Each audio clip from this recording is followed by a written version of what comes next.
It gives various products. Glycolic aldehyde बन सकता है, ग्लाइकोलिक एसिड बन जाएगा, ग्लाइयोक्सेल भी बन जाएगा, ग्लाइयोक्सेलिक एसिड भी बन जाएगा और फाइनल प्रोडक्ट बनेगा ऑक्सैलिक एसिड। अगर हम इसकी ऑक्सीडेशन करते हैं एसिडिफाइड पोटेशियम परमैंगनेट के साथ,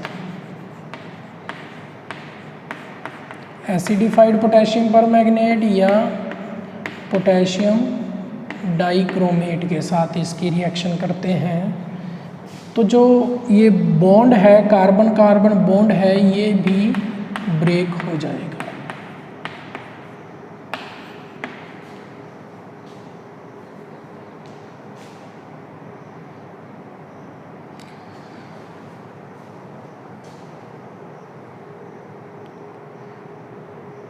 तो जब हम एसिडिफाइड KMnO4 या पोटेशियम डाइक्रोमेट के साथ इसकी ऑक्सीडेशन करेंगे तो इन ग्रुप की तो ऑक्सीडेशन होगी एज वेल एज जो ये जो कार्बन कार्बन बॉन्ड है ये भी ब्रेक हो जाएगा। नेक्स्ट है, अगर हम इसकी ऑक्सीडेशन करते हैं with periodic acid,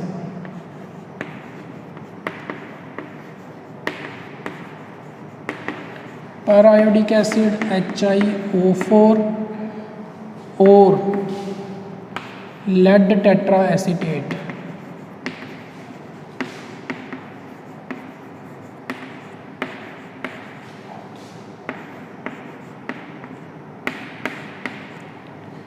lead tetra acetate के साथ अगर हम इसकी करते हैं ऑक्सीडेशन,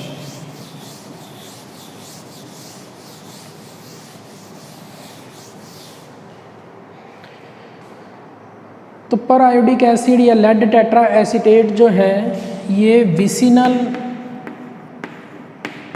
डायोल्स के साथ रिएक्ट करते हैं और उसमें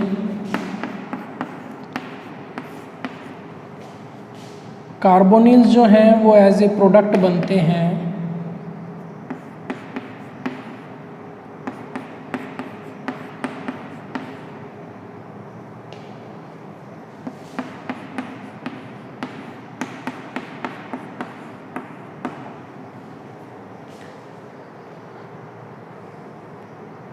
तो ये जो कार्बन कार्बन बॉन्ड है यहाँ से क्लीवेज हो जाएगा और दो कार्बोनिल प्रोडक्ट्स जो हैं वो बनेंगे।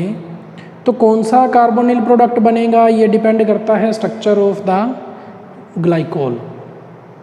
तो पर आयोडिक एसिड हो या लेड टेट्रा एसीटेट हो तो वो ये कार्बन कार्बन बॉन्ड को ब्रेक करेंगे और उसमें जो प्रोडक्ट बनेगा वो बनेगा कार्बोनिल कंपाउंड। कोई और एग्जांपल हम ले लेते हैं।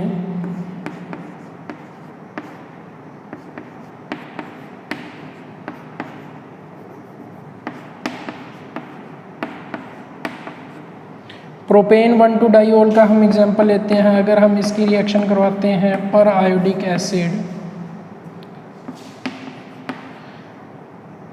तो उसमें एक तो बनेगा एसिटाल्डिहाइड, ये वाला कार्बन कार्बन बॉन्ड जो है ये ब्रेक हो जाएगा, कार्बोनिल प्रोडक्ट बनेगा। तो एक तो बन जाएगा एसिटाल्डिहाइड और दूसरा बन जाएगा फॉर्मेल्डिहाइड।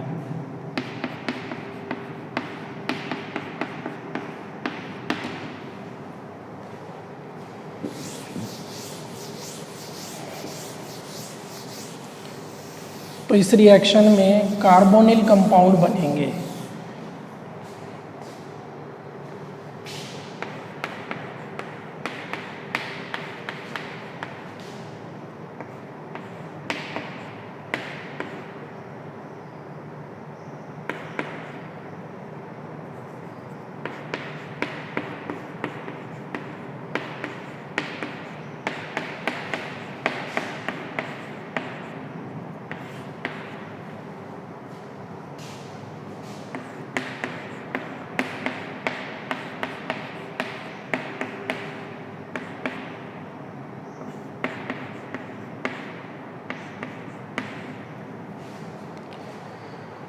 तो जहाँ ये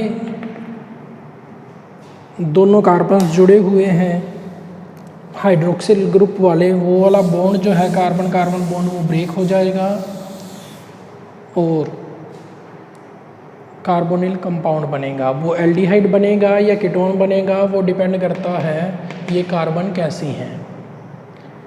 अगर यहाँ पर कोई हाइड्रोजन होगी तो एल्डिहाइड ग्रुप बनेगा जैसे इसमें है। अगर हाइड्रोजन नहीं होगी इस कार्बन के साथ तो कीटोन बनेगा।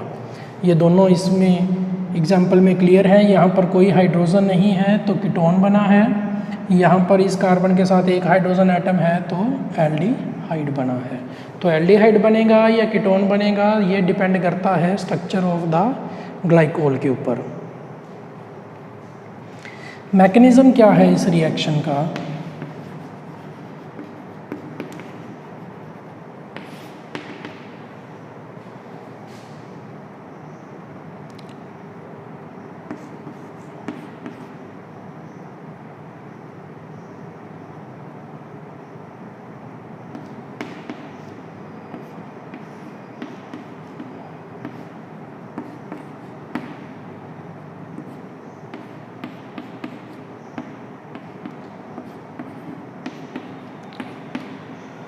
पहले हम पर आयोडिक एसिड का देख लेते हैं। पर आयोडिक एसिड जो है वो वाटर सॉल्वेंट एक्वा सॉल्यूशन में वर्क करता है।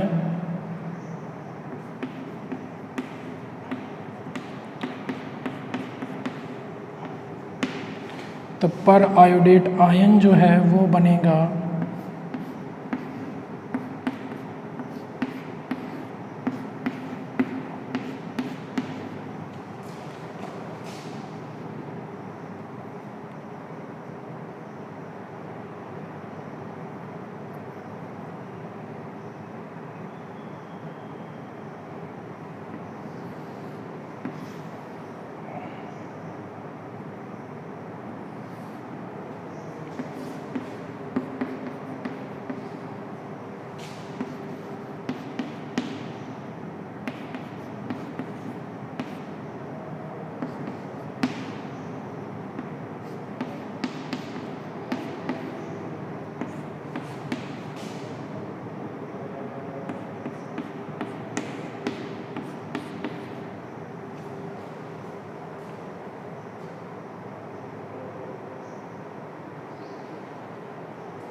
तो साइक्लिक एस्टर बनेगा इसमें। साइक्लिक एस्टर जो बना है वो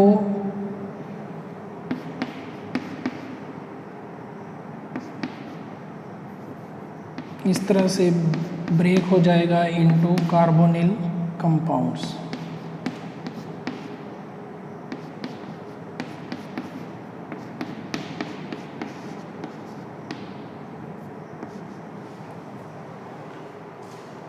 IO3 नेगेटिव आयन जो है वो बन जाएगा। तो ये तो मैकेनिज्म थी जब हम ऑक्सीडेशन करेंगे with periodic acid.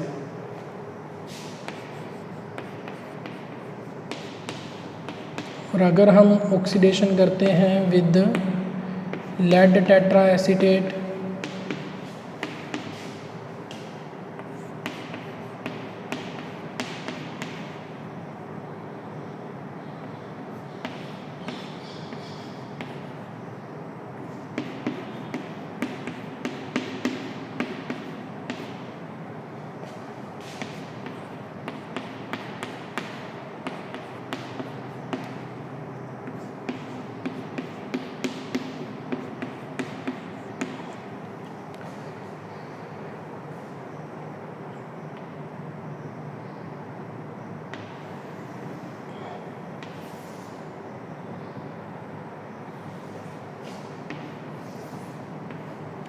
Lead tetra acetate के साथ करते हैं तो 2 मॉलिक्यूल्स जो हैं एसिटिक एसिड के वो यहाँ से निकल जाएंगे और एक साइक्लिक एस्टर बनेगा।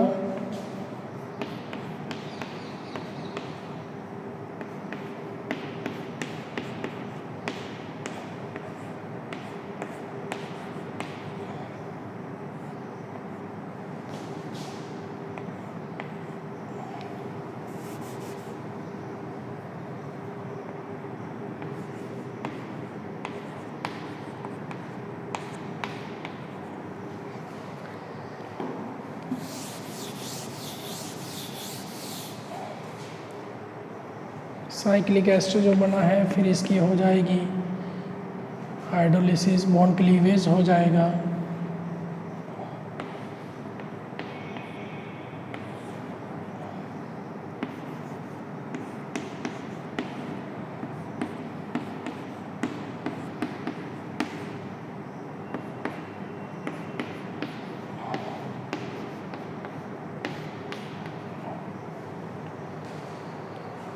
तो लेड टेट्रा एसीटेट जो है वो ऑक्सीडाइजिंग एजेंट है, वहाँ पर वो +4 ऑक्सीडेशन स्टेट में था और ऑक्सीडेशन वो कर देगा तो वो कन्वर्ट हो जाएगा +2 ऑक्सीडेशन स्टेट में। तो उसकी खुद की रिडक्शन हो जाएगी लेकिन रिएक्टेंट की वो क्या कर देगा, ऑक्सीडेशन कर देगा।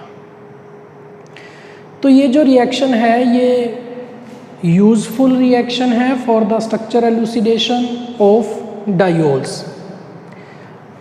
कैसे? अगर आपके पास विसिनल है डायोल तब तो वो परायोडिक एसिड या लेड टेट्रा एसीटेट के साथ रिएक्ट करेगा,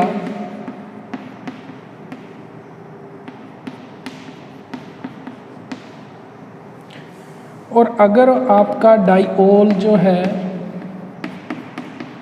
वो विसिनल नहीं है, नेबर कार्बन एटम्स के ऊपर 2 OH ग्रुप नहीं हैं, तो वो लेड टेट्रा एसीटेट या पर आयोडिक एसिड के साथ रिएक्ट नहीं करेगा।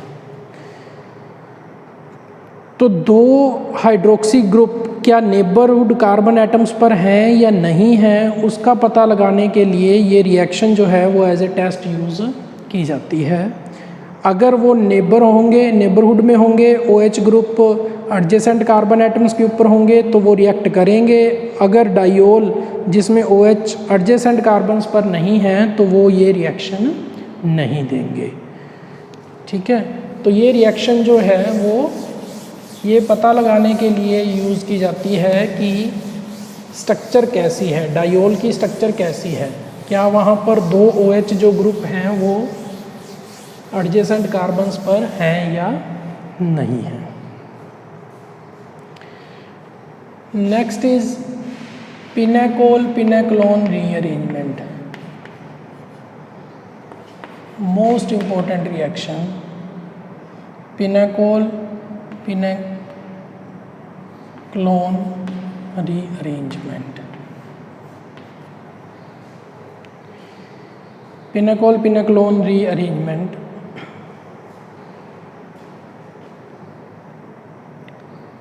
पिनेकोल्स क्या होते हैं वो हमने जब मेथड ऑफ प्रिपरेशन किया था तो उसमें डिस्कस किया था कि जो सब्स्टिट्यूटेड डाईओल्स होते हैं उनको हम बोलते हैं पिनेकोल।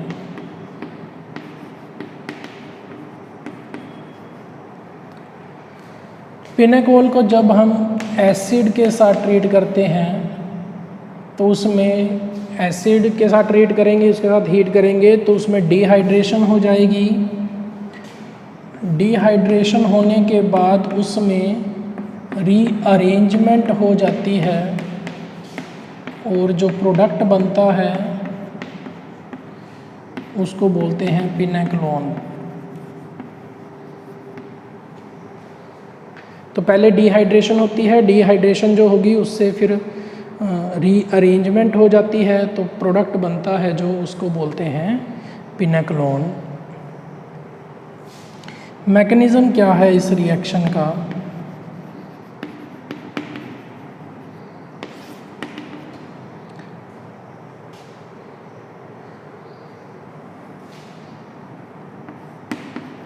एसिड कैटालिस्ट के साथ हम इसे ट्रीट कर रहे हैं। अल्कोहलिक ग्रुप है, तो फर्स्ट स्टेप है प्रोटोनेशन। तो first step is protonation.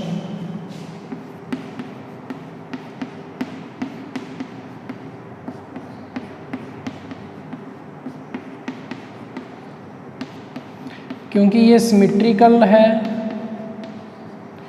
Ketone जो है, यहाँ कीटोन कह रहा हूँ, डायोल जो है वो हमारा सिमेट्रिकल है, तो एक जैसे हैं, दोनों की नेचर एक जैसी है, तो किसी भी OH पर प्रोटोनेशन आप दिखा सकते हैं। मैंने यहाँ पर दिखाई है, आप इस पर भी दिखा सकते हैं, वो गलत नहीं होगा। तो फर्स्ट स्टेप है प्रोटोनेशन का। सेकंड स्टेप है formation of carbocation.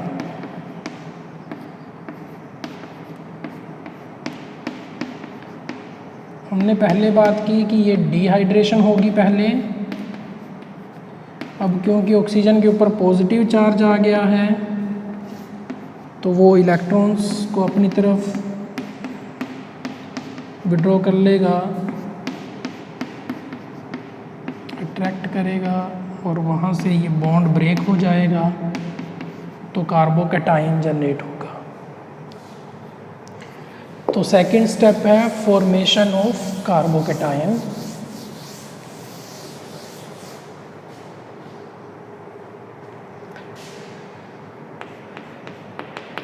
Third step है 1,2 अल्काइल शिफ्ट। कार्बोकैटायन बना है, तो कार्बोकैटायंस जब इंटरमीडिएट बनते हैं तो वहाँ पर पॉसिबिलिटी होती है रीअरेंजमेंट्स की।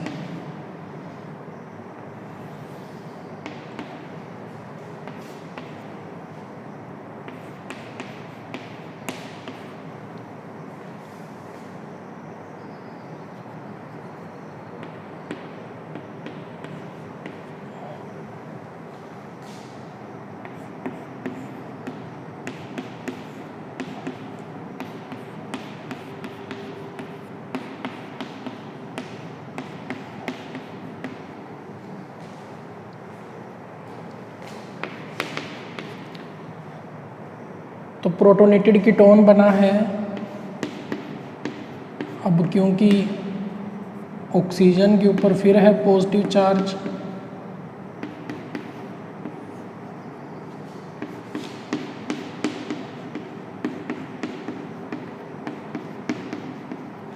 तो शेड पेयर को वो ले लेगा, यहाँ से प्रोटॉन रिलीज होगा जो कि हमारा कैटालिस्ट था।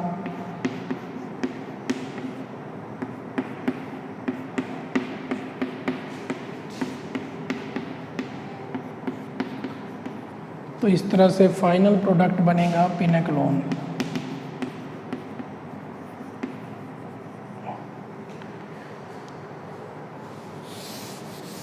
तो ये मैकेनिज़्म है इसकी रीअरेंजमेंट का। फर्स्ट स्टेप है प्रोटोनेशन का, सेकंड स्टेप है formation of carbocation, third step है माइग्रेशन 1,2 अल्काइल शिफ्ट, और फोर्थ स्टेप है डीप्रोटोनेशन ऑफ द कीटोन। तो यहाँ पर जो हमने एग्जाम्पल लिया था वो तो सिमेट्रिकल डायोल था। अगर अनसिमेट्रिकल हो डायोल,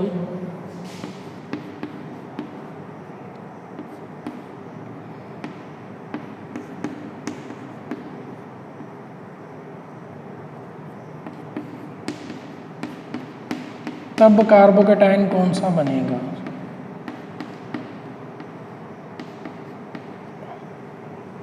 अब जैसे इसमें है,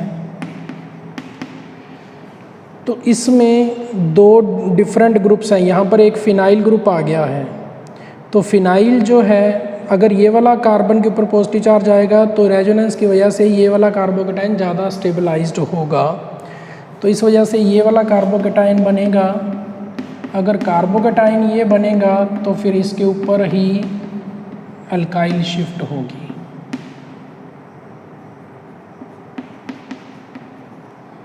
तो ये प्रोडक्ट बनेगा। यहाँ पर प्रोटोनेशन होगी, वाटर निकल जाएगा, कार्बोकेटाइन बनेगा। क्यों बनेगा कार्बोकेटाइन ये वाला? क्योंकि ये वाला कार्बोकेटाइन ज़्यादा स्टेबल होगा। फिनाइल ग्रुप लगा हुआ है इस कार्बन के साथ, तो फिनाइल जो है वो रेजोनेंसली इसको स्टेबलाइज कर देगा। तो this carbocation will be more stable as compare to this carbocation. तो ये वाला कार्बोकेटाइन बनेगा, फिर यहाँ से क्या हो जाएगा, एल्काइल शिफ्ट हो जाएगी, मिथाइल शिफ्ट हो जाएगा, तो ये वाला प्रोडक्ट बनेगा।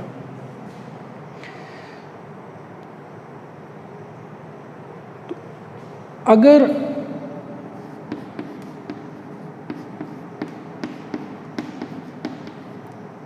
सिमेट्रिकल है आपका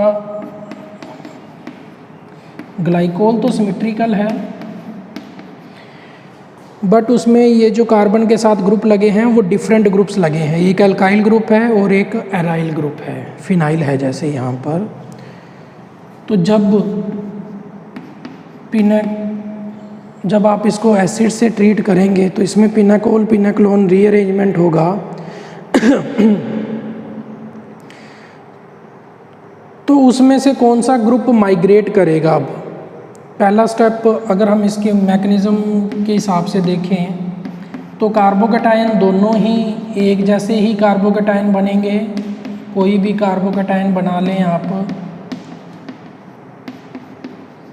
दोनों की स्टेबिलिटी सेम होगी, चाहे इसकी प्रोटोनेशन हो या इस ग्रुप की प्रोटोनेशन हो। उसके रिमूवल ऑफ वाटर के बाद कार्बोकेटाइन जो बनेगा वो दोनों सेम होंगे, कोई डिफरेंस नहीं होगा। अब जो नेक्स्ट स्टेप होता है जिसमें हम कहते हैं 1,2 मिथाइल शिफ्ट होगा, अब वो कहाँ से होगा? अब वो कौन सा ग्रुप होगा जो यहाँ पर माइग्रेट करेगा? तो यहाँ पर दो डिफरेंट ग्रुप्स हैं, एक फिनाइल है और एक है मिथाइल। तो जो फिनाइल है वो माइग्रेट करेगा। तो अगर दो डिफरेंट ग्रुप होंगे एल्काइल और फिनाइल, तो माइग्रेट कौन सा करेगा? फिनाइल वाला करेगा। तो माइग्रेटरी एपिट्यूड अगर हम देखें तो माइग्रेटरी एपिट्यूड क्या होएगा?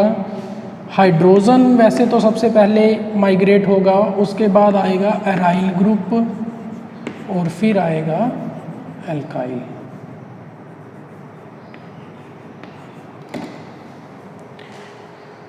तो अगर वहाँ पर हाइड्रोजन होगा तो हाइड्रोजन पहले माइग्रेट करेगा, फिर एराइल और फिर alkyl. So that's all about this chapter alcohol. तो हमने इसमें अल्कोहल और डाईहाइड्रिक अल्कोहल्स के बारे में पढ़ा, उनकी nomenclature, methods of preparation, physical properties and then their chemical reactions. Thank you.